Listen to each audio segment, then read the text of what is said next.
This is important. We met with the Galactic Federation last night in our collective healing. When I astral traveled, I traveled with all of you, which didn't happen last time. And they gave each of us downloads, and they said they're going to start doing this, but they're different downloads. But together, it's going to unfold naturally into one massive message. They're very happy that we're getting it, we're doing it, that we're doing what we're called to: unite, link, and sacrifice our time and energy for the higher good of all. So I did an audio recording of the whole experience. It's about 14 minutes long. I'm not going to edit it. I want to keep it very organic and very authentic. So I'm going to upload it now here. The first 4 minutes, I'm kind of processing and trying to explain why downloads are so difficult to articulate. So if you don't want to sit through all of that, just fast forward to about 4.5 minutes, and I should start going into our journey with the Galactic Federation. Hi guys, I want to share the experience I had with our collective healing, because you were all there, and I feel it's significant to share this travel, this journey. An hour before the last 2 Fridays, I start feeling all the energies, and I don't know why that's necessary. Like it's really frustrating, because my head feels like it wants to pop. I just start feeling like I'm holding way too much energy. And even Lex was like rebuking. She was like, get away from her. You don't need to bother her right now. And it's not that they were bothering me, but it's a little anxiety, because I'm telling them I didn't even start preparing. Like I didn't even start setting up my ritual. And I was, so much energy. So I asked a friend if they had any pain. And if so, I was happy to do some healing just to share some of this frequency. I ended up doing a healing on him, and it actually did help me quite a bit. But I also traveled then. So anyway, let me just call in my astral travel guide. Can you just help me make sure I articulate this properly and don't mince the two experiences? So first, one thing about channeling downloads, trying to recall downloads or astral travel. My friend had the best analogy last night. He said it's like putting a dream into words. It's like trying to tell a dream after, which is so perfect. Where a dream, you could have so much going on at one time, and it's all so foggy that you can't file it to really tell it. It's like you have to pick out the highlights. Same exact thing. Oh, and then he also said it's like trying to explain color to a blind person. Such perfect analogies. Even channeling is like that. Channeling, especially when you're clairsentient, because in a reading, I can feel their loved one so clearly and beautifully, and I put so much pressure on myself to make sure I can articulate it so that the sitter, the person who's getting the reading, can feel their loved one through me. And one of the frustrating things about clairsentience is it's so much feeling that you have to then translate into words and articulate, and it can be very frustrating. Also with downloads, one of the things I've learned is when you get a download, just grasp what you can in the moment. Like there will be certain features that are big and highlighted, like loud.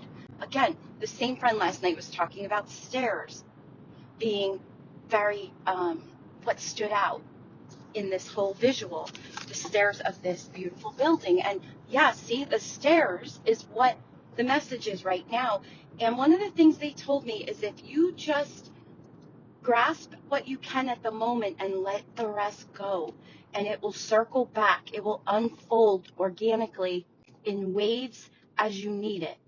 So they just implanted all this knowing, and you're not meant to process it right away. You're meant to process just what's what's coming to you, even though there's this feeling of so much more, it will naturally unfold, and they know what they're doing. So, all that being said, when we did the collective healing, I noticed one thing. As soon as we start linking and going through the sun and the core, I start taking me away already.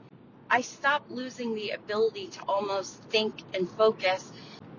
My guides are very comfortable because I do it so often, but that might be happening for you guys. We visited the Galactic Federation, which I did not expect that. It starts out, we're on this ocean, and it was exactly like, those ships in theme parks that are these big ships that swing real high back and forth? A literal ship like that. And even the seating of us was like we were on some theme park ride. We were all packed in there like sardines, and I kept feeling 33. So imagine really 33 of us did it. But the waters got very rough. Like all of a sudden, it was like we were on this sea, and it was so rough, and we're not like strapped in. It's an open thing. And I remember seeing another friend, Chris with a K, across the boat, and we're both holding on, and we're facing each other because we're both at ends. And I remember being so worried that you guys were gonna fall out. Like I remember thinking, please don't make this an awful experience. Like I felt responsible. And then we were going, and there's dolphins around, and I felt almost like we were on a conveyor. It was very weird. Like something was under us, and it might have been the whales. And next thing you know, there's this big hole up ahead in the fucking water that looks like a whirlpool. And I'm like, oh shit, like please, like is this good? Like, I know to trust, but I didn't know that was scary.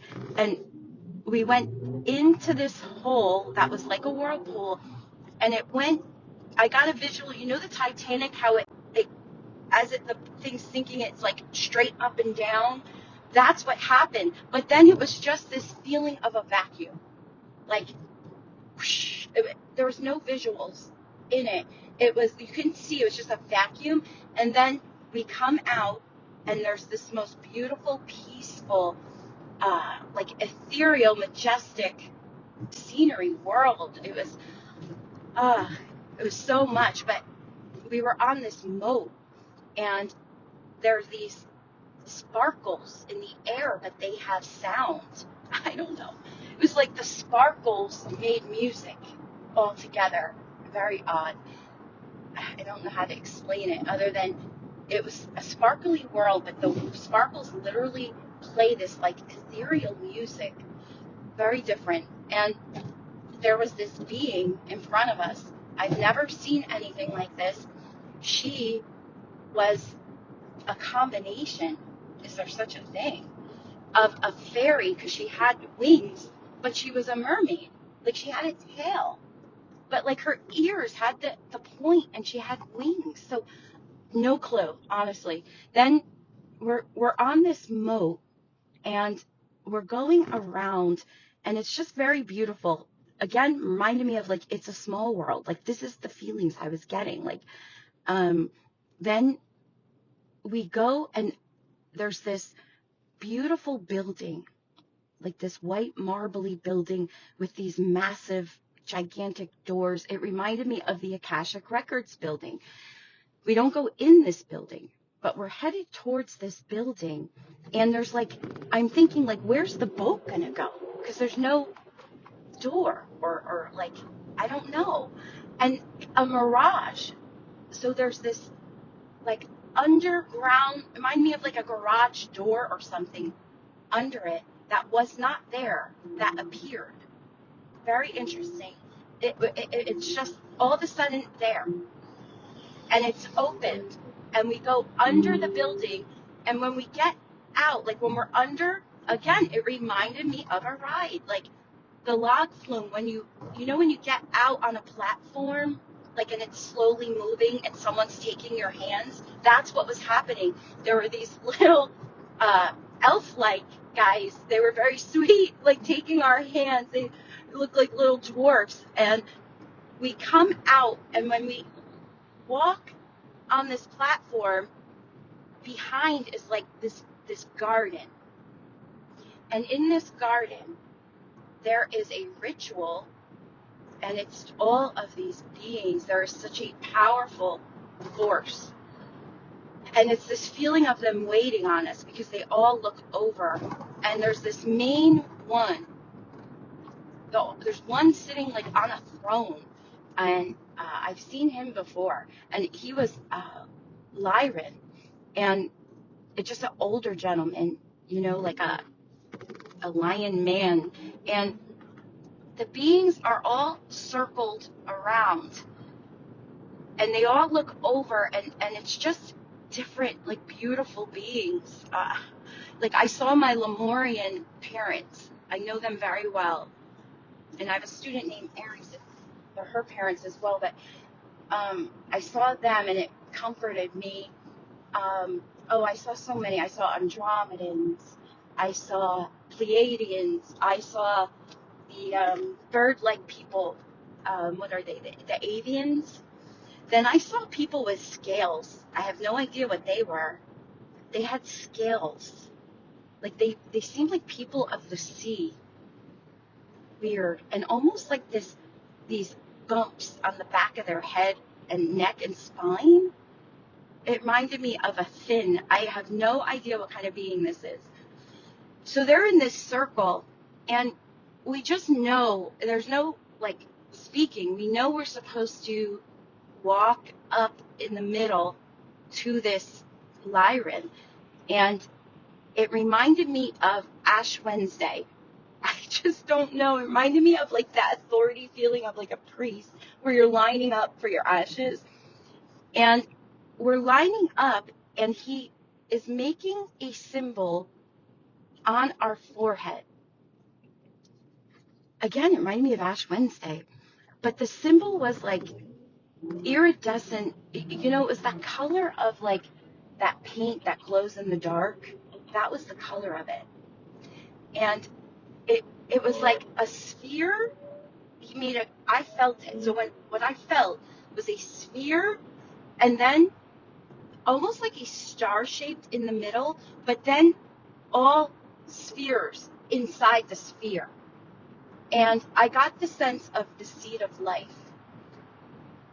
So, but when he was doing this, it was a knowing of so much information, and it was making me anxious that I had to remember. And he's just like in my mind saying, you will understand when it's time. You will just trust. You will understand when it's time. So we go and we get all these paintings on our forehead that felt like seeds of knowledge. That's what it felt. And it felt like each of us will carry different pieces of this one massive download. And we all got different aspects of it. And that's why I want to share this, because I feel like we're not going to be able to grasp it right away. I can grasp some of it. They're very happy. They're very proud, like we're understanding what we're supposed to be doing.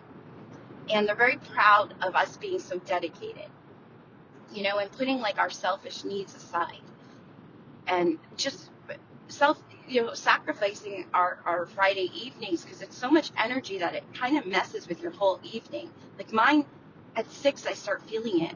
And then I'm no good. Like I'm so excited after that, So it was this feeling of we will all get bits and pieces in our dreams, in our meditations, throughout our days. And somehow it's going to come together for like a big message together. So if that makes sense. But anyway, I wanted to get this out so I didn't forget. But we all got these seeds. Look up the seed of life. It looked like the seed of life with a big sphere around it, but also with a star. It wasn't the pentagram. It was, I don't know how to explain it. Reminded me of a cross, but it was not a cross. It was a star. So anyway, I'm going to stop now because I'm at work, but this was for all of us. Okay, so I just wanted to share this, and I love you all.